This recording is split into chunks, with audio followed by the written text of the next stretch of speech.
पर्यटक येत असतात या विपස්සना पागोड्याला भेट देण्यासाठी.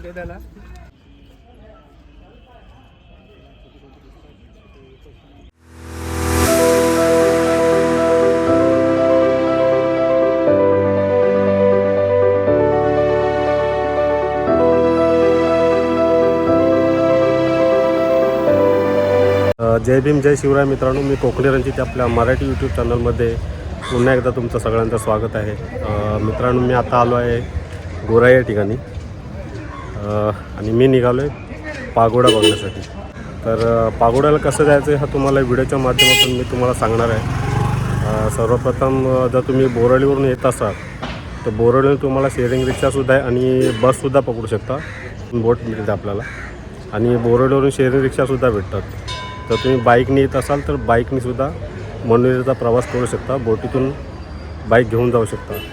तर चला, तिकीट फेअर वगैरे किती आहे मनोरीला जायचं, तर तिकीट चार्जेस आणि तुम्हाला तिथून पागोड्याला कसं जायचं आहे त्या व्हिडिओतून तुम्हाला बघायला मिळेल. तर चला तर सुरुवात करूया आणि व्हिडिओ शेवटपर्यंत बघा मित्रांनो. हे बोर्ड बघू शकता मित्रांनो, महाराष्ट्र सागरी मंडळ. तर आता आपण आतमध्ये जायचं आहे. आतमध्ये गेल्यानंतर आपल्याला उजव्या हाताला तिकीट काउंटर आहे. आता तिकीट काउंटरवरती तुम्हाला वेगवेगळ्या ठिकाणाचे तिकीट घ्यायचे आहेत. पागोड्यासाठी पण तिकीट मिळेल तुम्हाला, मनोरीला जायचं असेल मनोरीलासुद्धा, आणि जर तुम्हाला वॉटर किंगडमला जायचं असेल तर तिथेसुद्धा ह्या एकाच काउंटरवरती तिकीट मिळतं. आणि आपल्याला जायचं आहे पागोडा. पागोड्याचं तिकीट आहे 100 रुपये चार्जेस. आणि ते तिकीट तुम्ही सांभाळून ठेवायचं आहे, कारण ते आतमध्ये बोटीमध्ये चढल्यानंतर पण तुम्हाला चेकिंग होते आणि रिटर्नमध्ये जेव्हा याल तेव्हासुद्धा ते तिकीट तुम्हाला दाखवायचं आहे. त्यामुळे तिकीट फेकू नका. तर चला आपण जाऊया आता बोटीच्या ठिकाणी जायचं. आता भरती नसल्यामुळे पाणी कमी झालेलं आहे. मला पुढे जाऊन थांबावं लागणार आहेत, कारण माझे मित्र येणार आहेत. तर ते आल्याशिवाय मी पुढे जाणार नाही आहे. बोट लागलेली आहे मित्रांनो आणि पाणी पण कमी आहे. आपल्याला इथे जायचं आहे पागोडा. मित्रांनो, मी पोहोचेपर्यंत बोट निघून गेले. आता दुसऱ्या बोटची वाट बघावं लागणार आहे. काही लोक थांबले.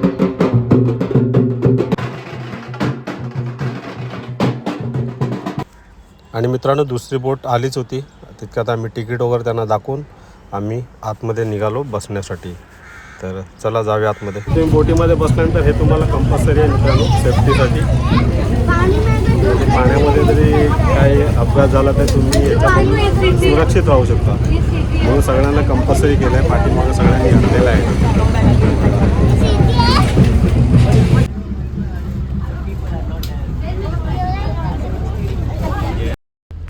चला तर मित्रांनो, आता आपल्या शेवटच्या स्थानकाला उतरलेलो आहोत पागोड्याच्या.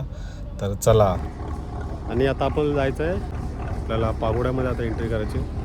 तर चला जाऊया. जायला तुम्हाला रस्ता आहे. त्या बोटीन जर तुम्ही उतरलात तर तुम्हाला इथून जायचं आहे आतमध्ये पागोड्यामध्ये. तर चला. आणि इथे खूप पर्यटक येत असतात या विपස්සना पागोड्याला भेट देण्यासाठी. तर तुम्हीसुद्धा या. आतमध्ये प्रवेश केला आहे पागोडा बघण्यासाठी. आजूबाजूचा परिसर बघू शकता तुम्ही.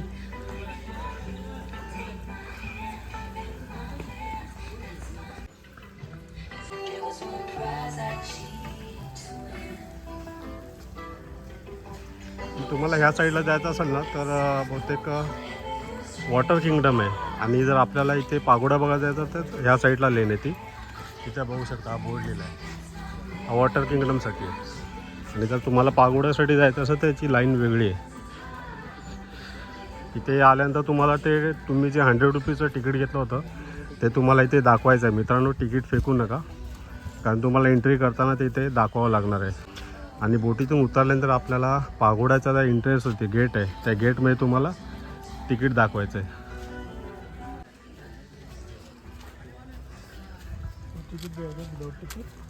तुम्हाला नाश्ता वगैरे करायचं करू शकता. आणि ते लिहिलं आहे लास्ट फेरी 6 वाजता आहे. तर चला, मध्ये आला तर तुम्हाला चहा पाण्याची सोय आहे. इथे विकत घेऊन तुम्ही जाऊ शकता. फळं वगैरे आहेत, काउंटर लागले आहेत वेगवेगळे. इथे खायचे वस्तू मिळतील, वडापाव वगैरे सगळं मिळेल. जेवणसुद्धा भेटेल. काउंटर लागलेले आहेत, जेवण थाली. अशा प्रकारे इथे काउंटर लागलेले आहेत मित्रांनो. ग्लोबल विपसना पागोडा या ठिकाणी मी आलेलो आहे मित्रांनो. आणि हा जो पागोडा आहे मुंबई या ठिकाणी गोराई या ठिकाणी हा उभारण्यात आलेला आहे. तथागत भगवान गौतम बुद्धांची स्मृतिचिन्हाची आठवण राहावी म्हणून हा पागोडा 2000 वर्षानंतर प्रथमच उभारण्यात आलेला आहे. आणि हा जगातील सर्वात मोठा असा पागोडा आहे. तर चला आपण जाऊया आतमध्ये, पागोडा बघूया आपण. अशा प्रकारे बाहेरून तुम्हाला बघायला मिळतं आहे पागोड्याचा प्रवेशद्वार. आम्ही 2010ला आलो होतो तेव्हा भरपूर प्रमाणात काम बाकी होतं आणि मी आता आलेलो आहे 2025मध्ये. तर खूप वर्षांनी आलो आहे आणि हे आत्ता पूर्ण तयार झालेला आम्हाला पागोडा बघायला मिळतो आहे. तर चला आता आपण जाऊया आणि बघूया आतमध्ये कशा प्रकारे आपल्याला काय बघायला मिळणार आहे. आणि इथं आल्यानंतर खरंच तुम्हाला एक वेगळाच अनुभव येणार आहे. तर चला जाऊया.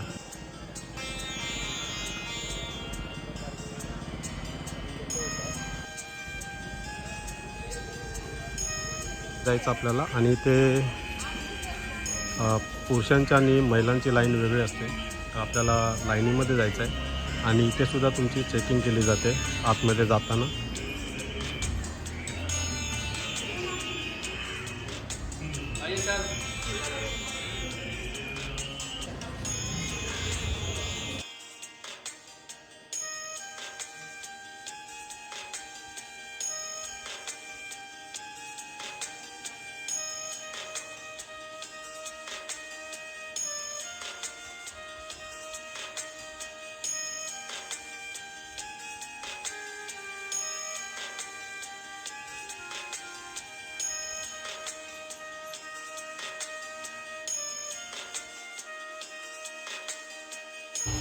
वेलकम.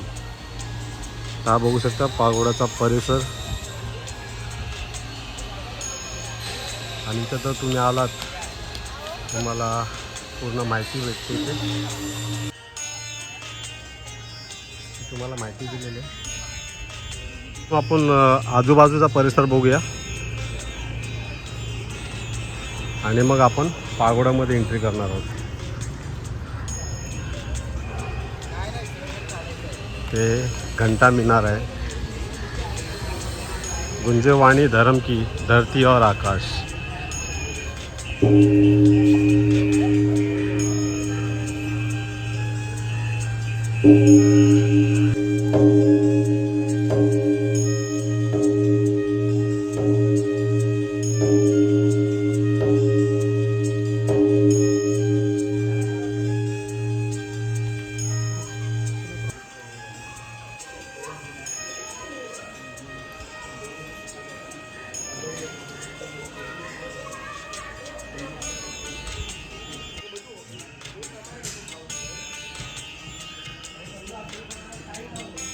बजा नगाड़ा धर्म का गूंजे चारों ओर.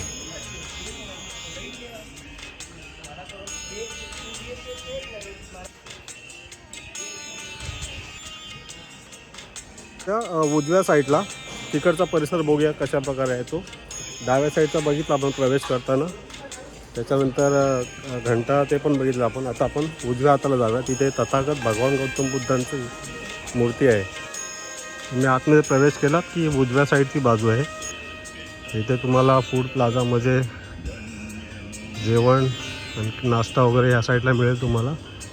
ते जलपान गृह आहे ते. आणि इथे बाजूला बुद्धांची मूर्ती आहे. भगवान गौतम बुद्ध ज्यावेळी विपश्यना करवते तर त्याच प्रकारे इथे ही मूर्ती बनवण्यात आली.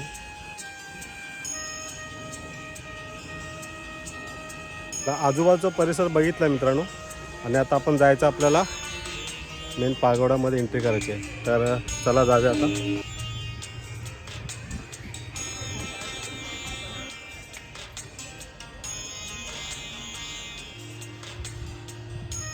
चला आता आपण जाऊया वरती. आलो आपण पागोड्याच्या परिसरामध्ये. मुख्य पागोडा ची माहिती दिलेली आहे.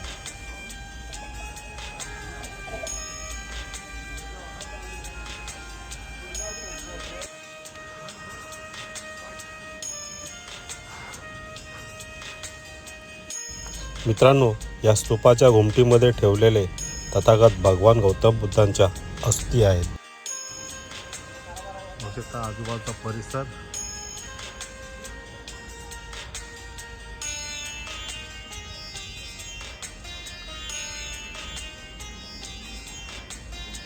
आता आपण पुढच्या दिशेने जाऊया. समोरचा प्रवेश जातो आपण बघू. चला जाऊया.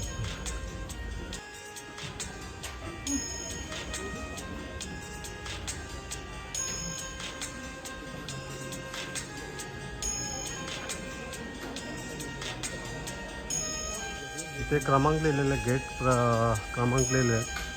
तर आपल्याला जायचं आहे गेट नंबर 7 आतमध्ये. धर्म गोत्र जातीचा मस्तकात अभिमान, सतू धर्माला त्यागून भटकला नादान. अशा प्रकारे आपल्याला इथे आपण या 7 नंबर गेटने आतमध्ये जाणार आहोत. पण आपल्याला आतमध्ये मोबाईल वगैरे अलाउड आहे की नाही बघूया आतमध्ये जाऊन.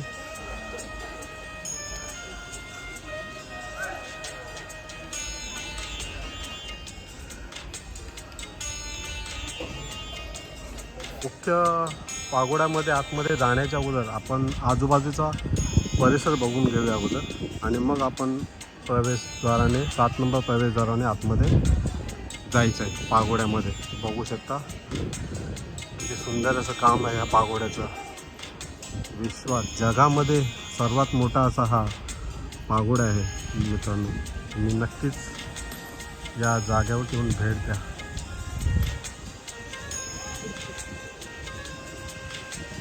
आजूबाजूचा परिसर बघूया आपण. जाणार आहोत धम्मचक्र.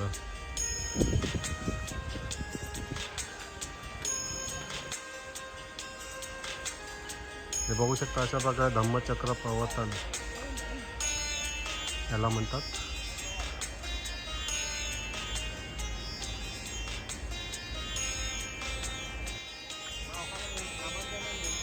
इथे आलात तुम्ही पागोड्याच्या समोर आकाशदेवी याची मूर्ती आहे. आकाश देवता तर देहधातू संबुद्ध अशा प्रकारे आकाश देवता आहे, आकाश देवी आहे.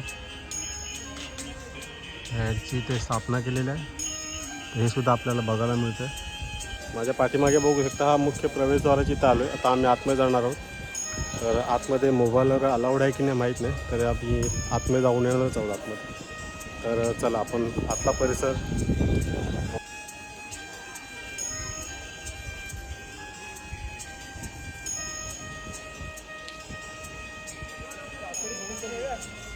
आणि मित्रांनो, इथे प्रवेश करत असताना तुमच्या चप्पल वगैरे बाहेर काढायचे आणि मगच आतमध्ये जायचं आहे. आणि आतमध्ये जात असताना तुमचे मोबाईल वगैरे सायलेंटवरती टाकून मगच या प्रवेशद्वाराने आतमध्ये जायचं आहे.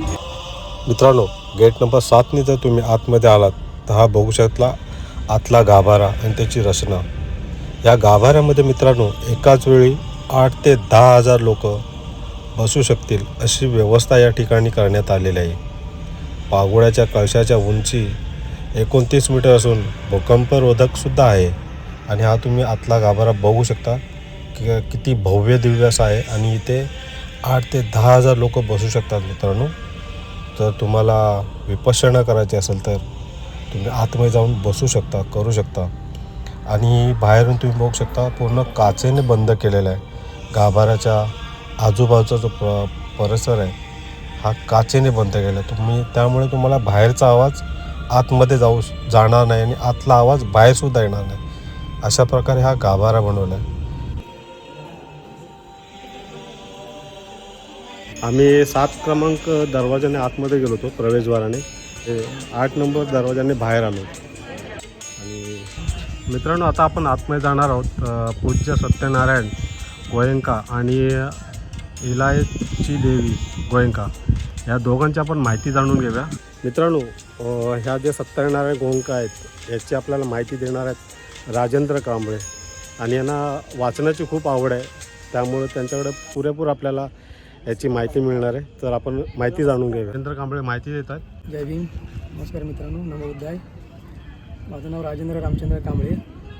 सत्यनारायण गोयंका गुरुजीबद्दल सांगायचं म्हणजे बर्मामध्ये होते ते आणि बर्माचे टॉप लेवलचे बिझनेसमॅन होते. आणि त्यांचं थोडंसं डोक्याला म्हणजे प्रॉब्लेम झाला होता की पूर्ण अर्धं डोकं त्यांचं दुखायचं. आणि संपूर्ण विश्वामध्ये त्यांनी मेडिकल केले, ट्रीटमेंट केली आणि ट्रीटमेंट केल्याच्या नंतर त्यांना डॉक्टरांनी सांगितलं की तुमचा आजार जास्त बलावलेला आहे आणि तुम्हाला इंजेक्शन वगैरे घ्यावं लागेल. आणि त्याच्यानंतर त्यांची इंजेक्शन वगैरे सुरू झाली. इंजेक्शन वगैरे सुरू झाली वगैरे त्याच्यानंतर डॉक्टरांनी सांगितलं की तुम्ही इंजेक्शन घेता घेता मग तुमचं बरं वाईट होऊ शकतं, असं त्यांना डॉक्टरांनी सांगितलं. नंतर त्यांचे मित्र डॉक्टर होते, त्यांनी सांगितलं आता इंजेक्शन घेऊन घेऊन तुम्हाला भरपूर म्हणजे वर्ष झाली, आता तुम्ही सयाजी उबाकीन यांच्याकडे जा आणि तिथं विपश्यना कोर्स आहे, तो कोर्स करा, 10 दिवसाचा कोर्स करा. बहुतेक त्याच्याने तुमचं म्हणजे जे डोकंदुखी आहे ते बरं होईल.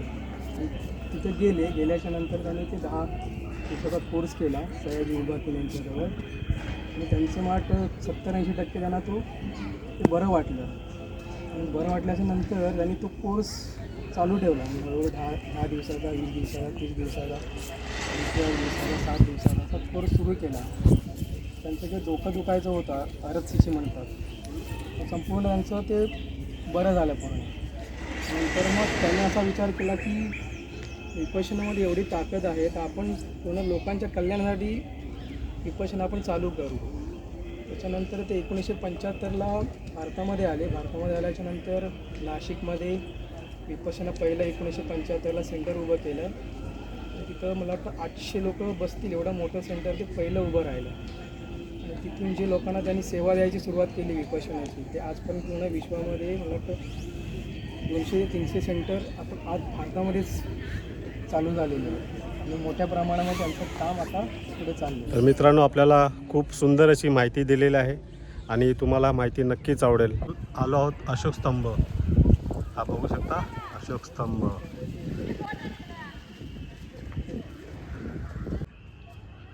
सयाजी उबाकीन.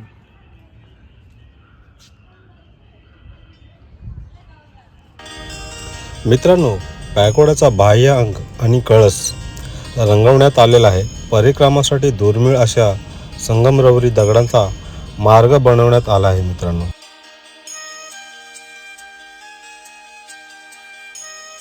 मित्रांनो, भगवान बुद्धांच्या अस्थिने मुंबईचा परिसर पावन झाला आहे. या गोराईच्या विश्व विपश्यना पागोडामध्ये भगवान बुद्धांच्या अस्थी ठेवल्या आहेत. सर्वात मोठे वैशिष्ट्य म्हणजे येथील एका स्तूपाच्या घुमटीत ठेवलेले भगवान बुद्धांचे शरीर धातूसुद्धा आहेत. पॅगोडाच्या मध्यभागी असलेल्या धर्मचक्रावरती गौतम बुद्धांचे शरीरावेश ठेवण्यात आले आहेत आणि सन 1906 मध्ये यापैकी काही अवशेष गोराईच्या विश्व विपश्यना पागोडामध्ये ठेवण्यात आले.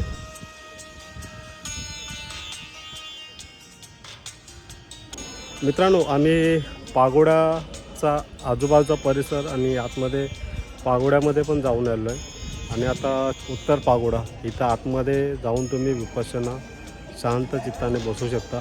असं हे इथे विपश्यना करण्यासाठी एक बघू शकता बनवलं. इथं जाऊन तुम्ही विपश्यना करू शकता. आता आतमध्ये जायला दरवाजा बंद आहे, पण आम्ही आतमध्ये जाणार आहोत. आतमध्ये व्हिडिओ काढायला अलाउड आहे की नाही माहीत नाही, पण आतमध्ये जाणार आहोत आम्ही आणि हा शेवटचा व्हिडिओ होणार आहे. तर भेटूया नंतर बाहेर आल्यानंतर. आता आम्ही आतमध्ये जाणार होतो, पण काही लोक आतमध्ये आहेत आणि दरवाजा बंद आहे, कारण ते लोक जो पण बाहेर येत नाही तो पण आतमध्ये आपण जाऊ शकत नाही असं लिहिलेलं आहे. Do not disturb. ते बाहेर आल्यानंतर आपण आतमध्ये जायचं आहे. काय बाहेर येत आहेत, नंतर आपल्याला आतमध्ये जायचं आहे. काही लोक आलेले आहेत विपश्यना करण्यासाठी.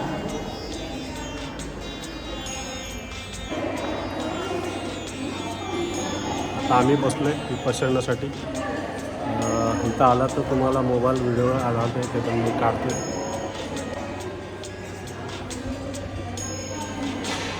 मित्रांनो, आतमध्ये जाऊन आलो आम्ही विपश्यना करण्यासाठी. 10 मिनटाची वेळ असते. त्या 10 मिनटामध्ये तुम्हाला मौन राहायचं आहे. आतमध्ये मोबाईल वगैरे सायलेंट ठेवायचे आणि आतमध्ये स्पीकरमध्ये प्रार्थना व्हावं लागते आणि ते तुम्हाला शांत चित्ताने ऐकून घ्यायचे आणि मौन बाळगून राहायचं आतमध्ये. हा 10 मिनटाचा असतो तुम्हाला वेळ. त्या 10 मिनटामध्ये आपण शांत राहायचं आहे, अशी ही विपश्यना आहे. मित्रांनो, ना पागोडा मनोर या ठिकाणी आलो होतो पागोड्याची माहिती जाणून घेण्यासाठी. आणि हा पागोड्याचा व्हिडिओ तुम्हाला कसा वाटला आणि व्हिडिओ कसा वाटला नक्कीच कमेंट बॉक्समध्ये कळवा मित्रांनो. आणि व्हिडिओ आवडला तर नक्कीच लाईक करा, शेअर करा आणि सबस्क्राईबसुद्धा करा. चला भेटू आपण अशाच नेक्स्ट व्हिडिओमध्ये. फिरताना पण तुम्हाला इथे तिकीट दाखवावं लागतं आणि तिकीट ठेवावं लागतं आणि तिकीट दाखवूनंतर तुम्हाला बाहेर सोडतात. आता चाललो आहे आम्ही बोटीकडे. आम्ही पागोड्याला भेट दिलेली आहे आणि आता निघालो आहे बोटीच्या प्रवासाने. बघा किती लाईन आहे मित्रांनो. निघालो आता आम्ही, बाहेर आलं तर बघितलं तर बोटीसाठी पुन्हा एकदा लाईन आहे आणि ती लाईन पण खूप मोठी आहे. बघू शकता तुम्ही, लाईनीने आपल्याला आतमध्ये जायचं आहे.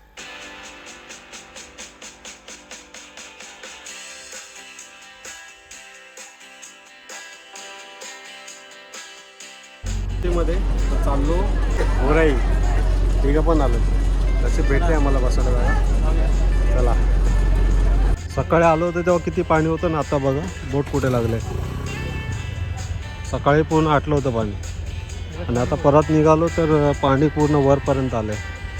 ते पक्षी बघा.